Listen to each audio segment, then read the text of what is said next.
You know, I truly wanted this movie to do well. I really did. The trailers looked silly, but I had high hopes. I mean, it's a Rob Zombie film. With Rob Zombie, it's usually a hit or miss. As a director, Rob Zombie is an interesting guy because there are some movies I like and then there are others I don't. I liked The Devil's Rejects, but I did not care for the Halloween movies. Granted, one is better than two, but still, Rob Zombie is a hit or miss. Don't mind the rain. The reason why I'm recording now is because Halloween, spooky weather, blah. We're gonna go over Rob Zombie's The Munsters on today's Anthonix Maximus Matinee, the series where I talk about movies that just came out to theaters or streaming service, and I give my initial thoughts. Not to be confused with Anthonix Maximus Reviews, where I'm talking about the classic movies, or movies that have been around for a while. And you know it's a Anthonix Maximus Matinee when you're looking at the thumbnail and you don't see my mug. Granted, there are some Anthonix Maximus reviews that don't have a thumbnail with my face on it. But don't you worry, I'm making my way to correct those thumbnails. Yeah, so judging from the trailers, it looked silly, it looked very goofy, it looked very campy. But you know what? So was the original Munsters. So the idea of Rob Zombie doing a somewhat family-friendly movie, that intrigued me. I actually wanted to see how this laid out. And man, did I regret having faith. It had some interesting ideas because I'm talking plot-wise. It had an idea in the beginning that I would think was going to lead to something interesting, but it really does not. Characters are introduced, but only to be removed midway and never heard from again. It just bounces from one scenario to another. So I'm not going to do too much comparison and contrast with the other iterations of the Munsters, but let's just kind of go over the three main characters. The film is actually about Lily and how she met Herman, and it involves Lily's father, the Count. Now, normally we'd call him Grandpa Munster, but since this is a prequel to the Munsters series, there are no children. There's no Eddie Munster, and there's no Marilyn. Rob Zombie's wife, Sherry Moon Zombie, plays Lily. She's lovelorn. She's looking for the love of her life. She goes on a date with a Nosferatu-looking guy, and she meets Herman. They fall in love, and the movie just kind of keeps rolling from there. It's actually kind of a simple premise of a film. Lily meets... Sorry, I'm losing myself. Let me backtrack. Sherry Moon Zombie, her interpretation of Lily... It's not bad, it's fine. The concept character of Lily Munster, she's not Morticia Addams, that actually has some depth. I never felt that Lily Munster in any iteration had depth, other than being the Count's daughter. Because the original series was really taking Universal Studio Monsters, or the Universal Monsters, and combining it with Father Knows Best, or Leave It to Beaver. It's a satire of the nuclear family of the 1950s. You can't really screw up the character of Lily Munster too much. I didn't find any fault with Sherry being her. Jeff Daniel Phillips plays Herman Munster. His interpretation isn't terrible. It really isn't. I can tell he tried putting some performance into this. I can tell that in many parts he does kind of seem like Fred Gwynne, as far as the really lame jokes, because that is the main thing they kind of get right with Herman Munster, is that he tells bad jokes that only he himself laughs at. But the rest of it is kind of sullied, because Herman Munster is actually supposed to be a simple man. All he wants to do is provide for his wife and family. He works different jobs. He just tries to fit in with society. But this Herman Munster, I find him to be more egotistical, because he wants to be a comedian. There's a reason for that. I'll save that for the spoilers. The best performance of the film would actually have to be by Daniel Roebuck, who plays the Count. Not only he reminds me of Al Lewis, but he also kind of makes it his own. He does a bit lean into the underhanded, passive-aggressive attitude towards Herman, but that doesn't really last too long. He pretty much is the same cynical Count that he is on the original TV show or any iteration. But as I said, the movie falls apart because the movie does introduce characters that you think will play a bigger part, and in the beginning they kind of do, but then they fall off. You never see them again. There are plot elements that are introduced in the film, and you think it's gonna be the whole entire film, but those elements are introduced, then the action takes place, and it's not necessarily resolved, but it just stops. And this is like the middle of the film. The film is basically one event after another. Characters are introduced, characters are forgotten, ideas are introduced, ideas are forgotten. The design aesthetic of the film, the directing of the film, the cinematography. There are too many colors for Transylvania. Transylvania, Romania, those countries out there, they're pretty gray. I don't know why in this version Transylvania is actually colorful and everyone's a monster. I'm used to the idea that the Munsters came to our country because they were chased out of theirs. Without giving too much spoilers yet, it's about Lily meeting Herman, Herman taking on a new life, how they came across Spot, the pet from the original show, and how they get their home. Like I said, it's a prequel, sort of, to the original show. So at this point, I'm gonna have to ask you, if you have not seen the movie and just want to see it, you're gonna want to skip ahead because we're gonna talk about spoilers now. So skip to this. Hi. Thank you for joining me for the spoiler section. So yeah, I hate this movie. I really do. It's really complete, utter horseshit. I actually was mad at this movie. So annoyed by it too.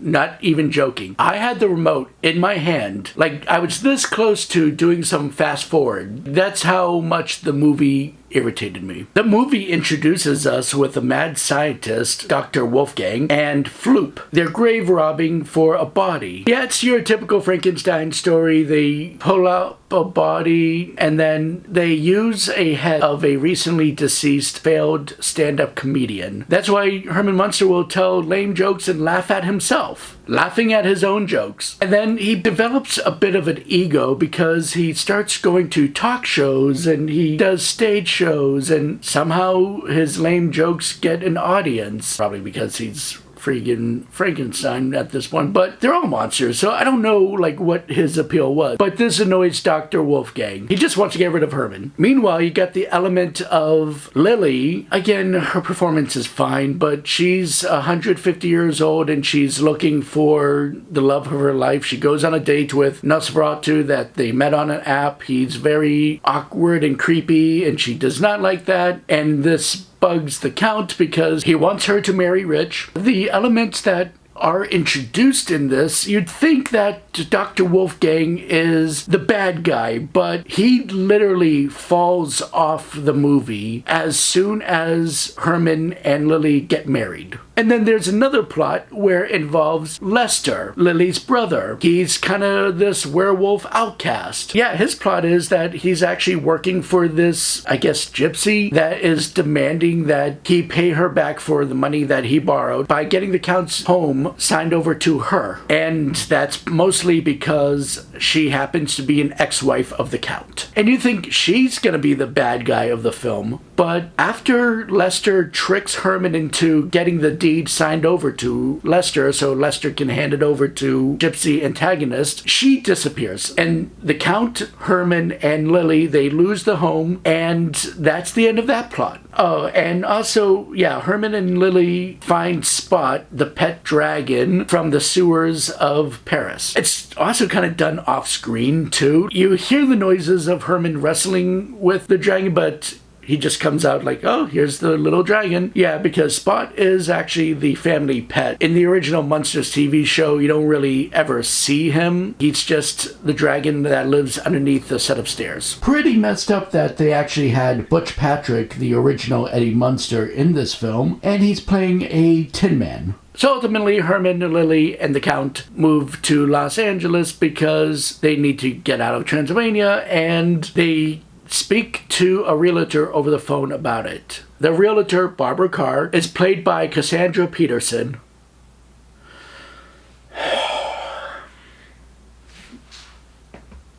Oh, God, they dragged Elvira into this. I love Cassandra Peterson. It's sad that she got roped into this. She doesn't know what the Munsters looks like, so she has them come out and look at some houses. The realtor, she even does a joke of, oh, when you get here, I'm gonna be in an outfit so you won't even recognize me. And that's kind of a wink to the camera of, you know, you never really recognize her when she's dressed up as Elvira. Haha. They arrive, she faints because, you know, it's the Munsters. Even though at this point it's 2 out of 3 that are actually the Munsters. Munsters. And the Munsters are happy to be there because it's Halloween and they see all the decorations up and people trick-or-treating, so they think that is normal life. Only to be disappointed the next day when everyone is in their regular clothes, the neighborhood is cleaned up. So the movie actually ends with Lester coming back into the film. So out of nowhere, Lester just shows up to their new home and says, hey, the money that I made extra from getting that deed over to the gypsy, I went to Vegas and I made money. And Lester hands the Munsters the check, and they don't really specify how much they made from it, but they do declare themselves rich and they celebrate. They just dance and then the movie ends. Even though in the idea of the Munsters is that Herman works blue-collar jobs to provide for his family. They're not the Addams family. They're not rich. But yeah, I feel like when they made this movie, they didn't know the difference between the Addams family and the Munsters, which makes me want to bring in our non-spoiler friends. Can we do that? Is that cool with you? Is that alright? Let me grab a drink so I can handle them. Alright, let's go.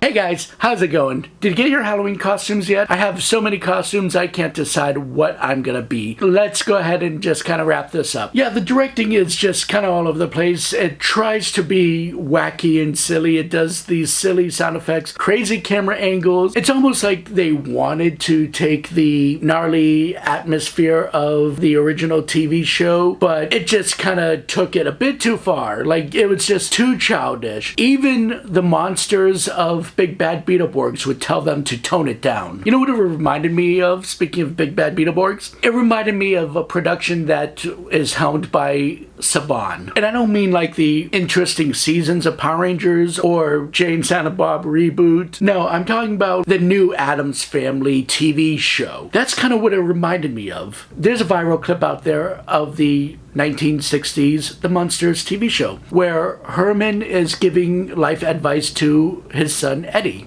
And basically in that advice, he just talks about how everyone deserves to be treated with respect, whether they're fat or thin, white, yellow, black. He actually breaks it down. He talks about how everyone's the same on the inside and we should just treat everyone with respect. And that's why I think the film didn't do so well. I mean, aside from all the other things I mentioned, but the worst part of the film is, and I really think this hurt it, was that there was no father knows best in this film. There was no fatherly atmosphere from Herman Munster because they did not include the children. That's what makes the Munsters as well. That's how they become a full family. The movie could have had potential if it had little Eddie Munster and cousin Marilyn. This is going to sound a bit hokey here, but the idea of kids, even though I'm not sure if I'll be a father, but you know, the idea of kids is that they're supposed to make you a better person. Because while they're growing up, you're growing up because you're taking on a role